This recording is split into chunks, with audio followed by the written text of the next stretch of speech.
Pitco Fryer. Pitco Fryer. This is the one, is the old one. The one side keypad was not working. That's why I replaced it, this whole PCB, whole board.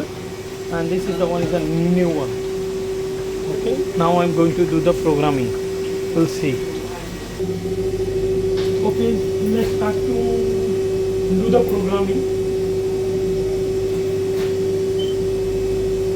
Program, timing, select the program, which program you want. It's already 1 minute 30 seconds. So I want to change the, put the 2 minutes. Make it a 0, press the 2 button, okay, then press it 0, 0, 2 minutes, 2 minutes 0 seconds. Since you can put in the long 60 seconds or 60 minutes also. So, and then after that, just save the program, use the P button. P button is the selection. Use your program number 3. Number 3. I select 2 minutes. So I want to change, I want to put that 2 minutes 30 seconds. 0. Press 3 button. 0. 0.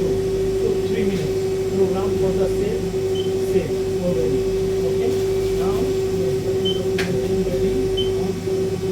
This one. It's a boiling. See, there is a boiling. Okay.